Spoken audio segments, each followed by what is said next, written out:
ओम नमः शिवाय। श्री शिवाय नमोस्तुत्यम। माता पार्वती की जय हो, भगवान शंकर की जय हो। प्रिय भक्तजनों, आप सभी का मायरा वॉइस चैनल में हार्दिक स्वागत है। आप सभी का दिन शुभ और मंगलमय हो और भगवान भोलेनाथ आप सबकी मनोकामनाएं पूर्ण करें। आज की इस वीडियो में आप सुनेंगे वैशाख माह की महाशिवरात्रि व्रत कथा।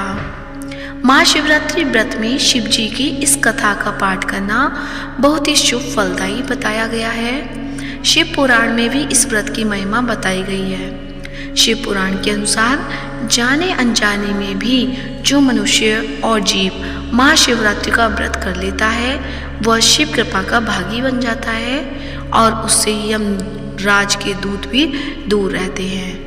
इसलिए महाशिवरात्रि व्रत में शिव भक्तों को महाशिवरात्रि की इस कथा का पाठ जरूर करना चाहिए। तो आइए सुनते हैं महाशिवरात्रि की व्रत कथा। तो प्रेम से बोलिए, भगवान भोलेनाथ की जय हो, माता पार्वती की जय हो। पूर्व काल की बात है। चित्रभानु नामक एक शिकारी था। वह शिकार करके अपने परिवार का पालन पोषण करता था। उस शिकारी पर साहूकार का काफी कर्ज था, लेकिन वह उसका कर्ज समय पर नहीं चुका पाया। फिर साहूकार ने शिकारी को शिव मठ में बंदी बना लिया। जिस दिन उसे बंदी बनाया गया उस दिन शिवरात्रि थी। चतुर्दशी के दिन उसने शिवरात्रि व्रत की कथा सुनी और शाम होते ही साहूकार ने उसे अपने पास बुलाया और ऋण चुकाने के बारे में कहा। उसके बाद वह फिर शिकार की खोज में निकला। बंदी गृह में रहने के कारण वह बहुत भूखा था। शिकार की तलाश में वह बहुत दूर निकल आया।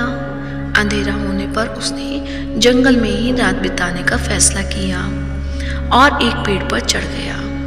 उस पेड़ के नीचे शिवलिंग था जो बेलपत्र के पत्तों से ढका हुआ था। शिकारी को उसके बारे में जानकारी नहीं थी। पेड़ पर चढ़ते समय उसने जो टहनियाँ तोड़ी वह शिवलिंग पर गिरती नहीं। इस तरह से भूखे प्यासे रहकर शिकारी का शिवरात्रि का व्रत हो गया और शिवलिंग पर बेलपत्र भी चढ़ गए। रात के समय एक हिरनी पानी पीने तालाब पर आई। शिकारी जैसे ही उसका शिकार करने जा रहा था तभी हिरनी बोली, मैं गर्भवती हूँ, शीघ्र ही प्रसव करूँगी। तुम एक साथ दो जीवों की हत्या करोगे। मैं बच्चे को जन्म देकर तुरंत तुम्हारे सामने आ जाऊंगी, तब मुझे मान लेना। शिकारी ने हिरनी को जाने दिया। इस दौरान अनजाने में कुछ बेलपत्र शिवलिंग पर गिर गए। इस तरह उसने अनजाने में प्रथम प्रहर की पूजा भी संपन्न कर ली। कुछ देर बाद एक हिरनी उधर से निकली। जैसे ही शिकारी उसे मारने के लिए धनुष बाण चढ़ाया तो हिरनी ने विनम्रतापूर्वक निवेदन किया कि हे शिकारी, मैं थोड़ी देर पहले ही ऋतु से निवृत्त हुई हूँ, कामातुर गृहिणी हूँ, अपने प्रिय की तलाश में हूँ। अपने पति से मिलकर मैं तुम्हारे पास आ जाऊंगी। शिकारी ने उसे भी जाने दिया। रात का आखिरी पहर बीत रहा था, तब भी कुछ बेलपत्र शिवलिंग पर जा गिरे। ऐसे में शिकारी ने अनजाने में ही अंतिम पर की पूजा कर ली। इस दौरान वहाँ एक हिरनी अपने बच्चों के साथ आई। उसने भी शिकारी से निवेदन किया और शिकारी ने उसे जाने दिया। इसके बाद शिकारी के सामने एक हिरण आया। शिकारी ने सोचा, अब तो मैं इसे यहाँ से नहीं जाने दूंगी, इसका शिकार करूंगी। तब हिरण ने उससे निवेदन किया कि मुझे कुछ समय के लिए जीवन दान दे दो। शिकारी ने पूरी रात की घटना उस हिरण को सुना दी। तब हिरण ने कहा कि जिस तरह से तीनों पत्नियां प्रतिज्ञाबद्ध होकर गई हैं, मेरी मृत्यु से अपने धर्म का पालन नहीं कर पाएंगी। जैसे तुमने उन्हें विश्वास पात्र मानकर छोड़ा है, मुझे भी जाने दो। मैं उन सब के साथ तुम्हारे सामने शीघ्र ही उपस्थित होता हूँ। शिकारी ने उसे भी जाने दिया। इस तरह सुबह हो गई।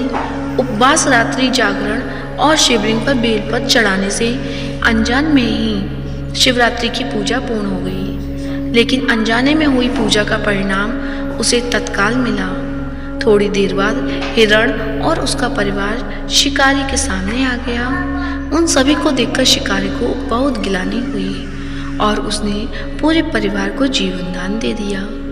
अनजाने में शिवरात्रि व्रत का पालन करने पर भी शिकारी को मोक्ष की प्राप्ति हुई।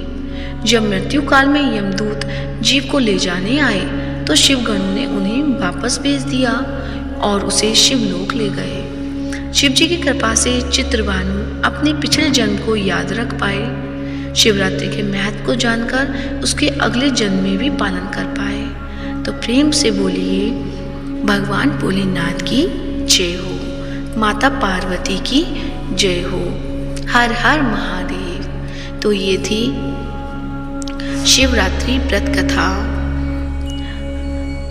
तो यदि आज की कथा अच्छी लगी है तो वीडियो को लाइक करें, शेयर करें और चैनल को सब्सक्राइब करें और कमेंट बॉक्स में हर हर महादेव अवश्य लिखें। धन्यवाद।